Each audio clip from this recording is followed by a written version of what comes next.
O transformacionalismo, que é um curso que eu ministro desde 1980 e que agora virou um treinamento pela internet, é, até onde eu sei, o mais completo treinamento sobre prosperidade financeira na língua portuguesa. Apesar de não se dedicar apenas à prosperidade, pois abrange outras 5 áreas úteis à vida das pessoas. O transformacionalismo está com uma turma em andamento, mas eu pretendo que haja uma nova turma com inscrições abertas mais para o final do ano. Quando eu tiver a data certa, eu vou avisar todos vocês através das mídias, vou comunicar e você terá condições de aprofundar-se no assunto que eu vou abordar hoje, nesse curso que eu chamo de transformacionalismo. O assunto da prosperidade financeira é tratado extensamente no treinamento do transformacionalismo. E é tratado de maneira prática, útil e objetiva, e não numa abordagem mística, como ocorre no filme O Segredo. Mas devido ao fato de eu ter entrado em contato com os participantes do filme e trocado ideias com eles depois que o filme foi lançado no Brasil, eu troquei ideias por e-mails, por várias formas de contato pela internet, e o pessoal que soube disso começou a me mandar grande quantidade de correspondência e e-mails. Elas queriam saber mais a respeito do livro que motivou a Rhonda Byrne a realizar o filme. É por causa disso que eu estou começando a publicar uma pequena série de vídeos curtos, com a intenção de ajudar aqueles que estão passando por problemas financeiros, estão desempregados, têm dificuldades financeiras. Mas primeiro, vamos corrigir o nome da lei natural que pode trazer para você a prosperidade, as riquezas e a realização para a sua vida. O nome correto não é lei da atração. O nome correto é a lei da manifestação, pois você não vai atrair a prosperidade. Ela será criada por você. A história toda a respeito da lei da manifestação começa assim. Wallace Wattles era um autor do New Thought, aquilo que é chamado de Novo Pensamento nos Estados Unidos. Essa escola, no Brasil, é representada pela Igreja da Ciência Divina do Dr. Joseph Murphy. A obra mais importante desse autor foi um livro chamado A Ciência de Ficar Rico, que foi publicado em 1910, um ano antes da morte do autor.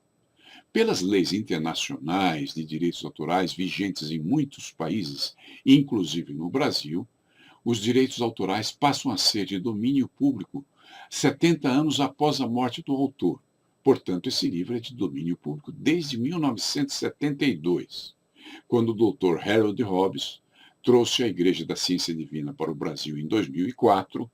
Ele queria publicar essa obra para ajudar o nosso povo, que desde sempre, não é de vez em quando, desde sempre passa por muitas dificuldades de ordem financeira. O Dr. Hobbes sabia que o Wattles era considerado um autor obscuro, mas como ele nunca imaginou que esse livro pudesse vir a ser publicado em português, o Dr. Hobbes queria proporcionar essa oportunidade de que os brasileiros viessem de conhecer a obra do Wattles. Ele achava que, mesmo estando desatualizado, o livro continha percepções sobre a vida financeira que poderiam ser úteis ao nosso povo e que tinha que ser divulgado aqui de alguma forma. Ele queria publicar esse livro aqui, porque senão os brasileiros perderiam a oportunidade de ter acesso a essas informações. O problema é que é um livro de mais de 100 anos. Ele estava desatualizado. Então, o Dr. Hobbes decidiu melhorar o conteúdo do livro do Wattles. Ele aproveitou o conteúdo desse livro e atualizou para que ficasse mais de acordo com o mundo moderno. Existem alguns sites que acreditam que o Wattles tenha sido discípulo do Dr. Joseph Murphy. Mas isso não é verdade, porque há uma diferença de idade entre os dois. Embora ele fosse seguidor de outros autores do New Thought, que é chamado Novo Pensamento lá na América, que é a escola que fundamenta os ensinamentos da Igreja da Ciência Divina do Dr. Joseph Murphy, o Murphy nasceu em 1898 e o Wattles morreu em 1911. Nessa época, o Dr. Murphy ainda tinha 13 anos de idade. E ele só iniciou os estudos do Novo Pensamento quando foi para os Estados Unidos em 1922, 11 anos depois da morte do Wattles. O próprio Dr. Hobbes sabia que o Wattles nunca foi muito bem sucedido em sua vida financeira. Nem conseguiu ter dinheiro ou fazer fortuna, tendo morrido um ano após ter publicado esse livro, na mais absoluta pobreza. E se incomodava o Dr. Hobbes, porque ele queria passar ao nosso povo conhecimentos sobre riqueza que ajudassem as pessoas a sobreviver em tempos de crise. Teriam que ser conhecimentos que fossem funcionais e úteis. E ele não achava o livro do Wattles muito prático, achava-o muito teórico, mas queria incluir parte de seus ensinamentos no livro que ele estava preparando, por achar que esses ensinamentos do Wattles poderiam ser úteis. Devido aos acréscimos que foram colocados no livro que ele escreveu, para efeito de atualização, o livro não podia mais ser publicado com o mesmo nome do livro do Wattles. Então recebeu o nome de Atalho Simples para a Riqueza. E foi enriquecido não só com muito do conteúdo da obra do Wattles, como também com outras referências vindas de outros autores.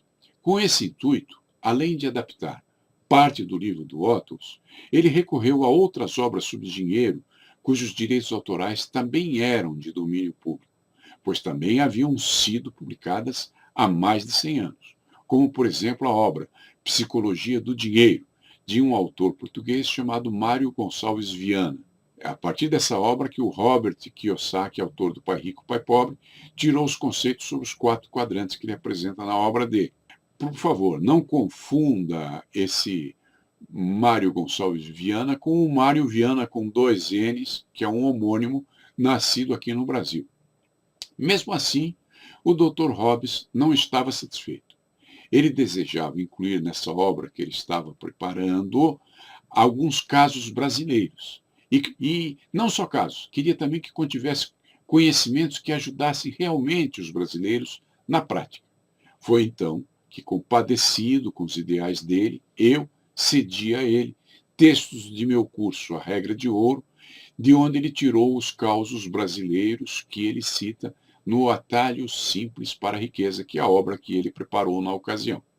Ele também obteve material do livro É Fácil Enriquecer, publicado pela Cultrix há mais de meio século, e de alguns outros livros de quem não me lembro mais os nomes. Ou seja, o Atalho Simples para a Riqueza, de autoria do Dr. Hobbes, é um livro muito mais completo e contém muito mais assunto do que o livro do Wattles.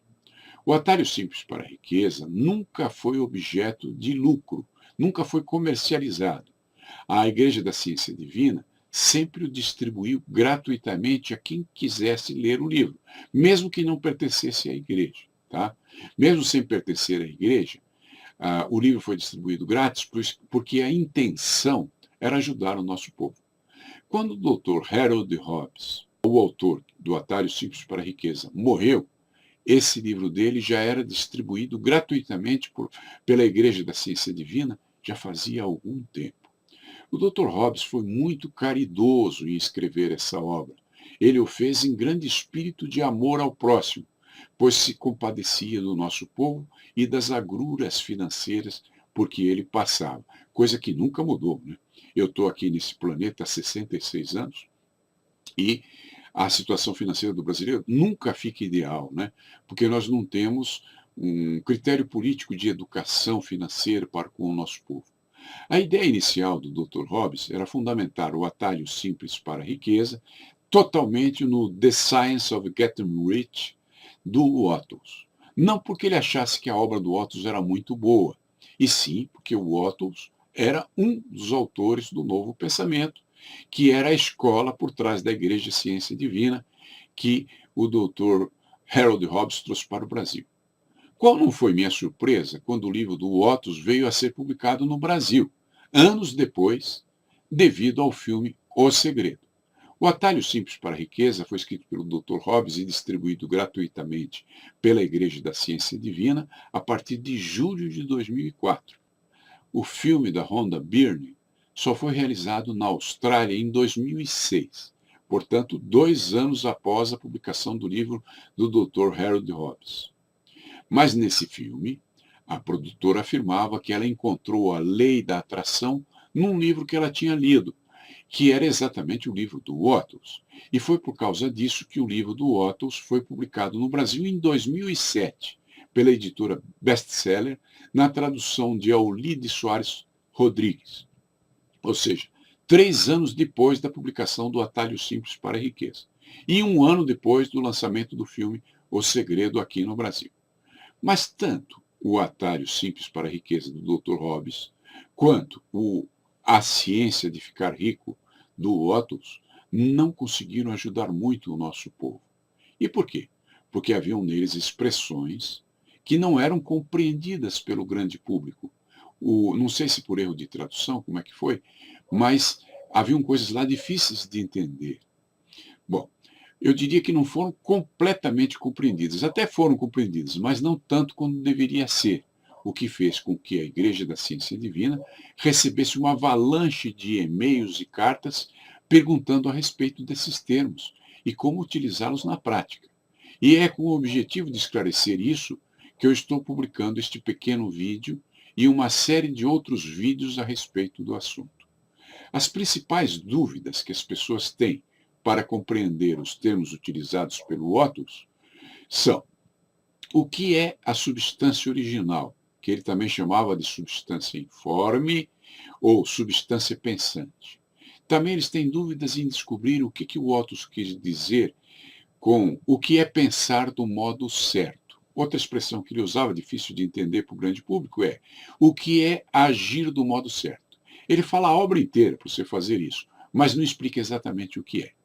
Bom, eu vou me dedicar neste e nos próximos vídeos a explicar a você cada um desses termos e como utilizá-los através da sua vida prática, aplicando na sua própria vida. Vou compartilhar este conhecimento que eu tenho, trocando ideias com o Dr. Hobbes quando ele vivia, vou compartilhar com você. A primeira coisa a considerar é a tal da substância original mencionado pelo Wattles. Até 100 anos atrás, se supunha que o espaço entre os planetas era preenchido pelo éter, e que essa seria a substância original. Hoje se sabe que o éter não existe. Einstein liquidou o assunto em 1905, com a sua teoria da relatividade restrita. Então, o que vem a ser a substância original? Eu vou citar alguns trechos da obra do Wattles, em que ele menciona esses termos, para que você possa fazer uma boa ideia a respeito. Na página 25 da edição brasileira do livro do Wattles, ele escreveu o seguinte: o pensamento é a única força capaz de produzir riquezas tangíveis por meio da substância informe. A matéria da qual todas as coisas são feitas é uma substância pensante, e o pensamento da forma impresso nessa substância produz a forma. A substância original movimenta-se de acordo com seus pensamentos. A substância pensante toma a forma do próprio pensamento e movimenta-se de acordo com ele. Como você vê nesse trecho que eu acabei de ler e que foi escrito pelo Wattles, o autor se refere a essa substância com 3 nomes diferentes. Ele a chama de substância original, também a chama de substância informe e também a chama de substância pensante. A substância pensante é a sua mente. Ela é considerada informe porque a mente não pode ser encontrada, não tem forma e não pode ser definida. Se você fizer a autópsia de alguém, supõe-se que a mente esteja localizada no cérebro, mas ela é uma coisa intangível, não tem forma definida. Talvez por isso alguns autores afirmam que o universo é apenas um pensamento na mente de Deus. Na página 51 do livro do Wattles, ele diz: é preciso ter a ideia antes de transmiti-la. E muitas pessoas não conseguem imprimir suas ideias na substância pensante. E na página seguinte ele diz: essa imagem mental clara que você tem das coisas que você quer realizar deve estar sempre em sua mente. Quanto mais forte for o desejo, mais fácil será manter a mente concentrada na imagem daquilo que você deseja. Como Wattles era um praticante da ciência do pensamento, o New Thought americano, que deu origem à Igreja da Ciência Divina, é possível que essa substância informe a que ele se referia seja a mente subconsciente. tão falada naquele livro, O Poder do Pensamento Positivo e O Poder do Subconsciente, do Dr. Joseph Murphy. Cheguei a essa conclusão porque na página 54 o Otus diz o seguinte: imprimir esse desejo total na substância informe, que tem o poder e a vontade para lhe dar o que você deseja. E na página 74 ele diz algo parecido. Existe uma matéria pensante da qual todas as coisas são feitas e que em seu estado original penetra e preenche os interespaços do universo. Por isso que algumas pessoas erroneamente pensam que ele estava se referindo ao éter. Um pensamento nessa substância produz a coisa imaginada pela pessoa. O homem pode formar coisas em seu pensamento. E ao imprimir seu pensamento à substância informe, pode fazer com que seja criada a coisa naquilo em que ele pensou. Bom, eu espero que você tenha aprendido que essa substância de que ele se refere, o ótus, é a mente subconsciente, como afirma o New Thought. A escola a que o Otus pertencia e que é chamada de Novo Pensamento nos dias de hoje. Tanto ele quanto o Dr. Joseph Murphy pertenceram à escola do Novo Pensamento. E essa escola deu origem à Igreja da Ciência Divina. E a ciência divina afirma que há uma força dentro de nós que o Joseph Murphy chamava do subconsciente. No próximo vídeo, eu vou lhe ensinar como utilizar sua mente para conseguir criar coisas, aprendendo a pensar do modo certo. E eu vou dar para você, aqui embaixo deve estar escrito, em algum lugar, um link para que você baixe gratuitamente o atalho simples para a riqueza que a Igreja da Ciência Divina oferece a você gratuitamente. Mesmo que você não pertença a essa igreja, você terá acesso a este livro e a um outro que são dados gratuitamente a você na forma de e-book. Ok? Espero que você tenha gostado. Obrigado pela sua presença aqui. E eu pretendo que nos próximos dias eu continue com esse assunto. Conto com a sua visita. E mais do que isso, minha tentativa nesses vídeos edificantes, além de divulgar o transformacionalismo, é claro, tem por finalidade transformar este pequenino planeta num mundo melhor. E não vou conseguir isso sem a sua ajuda. Eu preciso de você. Eu preciso que você compartilhe o link deste vídeo para que as pessoas possam vir assistir e nós consigamos transformar este pequenino planeta num mundo melhor. Amanhã terei outra mensagem para você, se eu estiver com tempo e com saúde. Ok? Foi bom ter estado contigo. Obrigado pelo compartilhamento que você fez e nos vemos amanhã. Tchau. Tudo de bom. Tenha um dia lindo pela sua frente.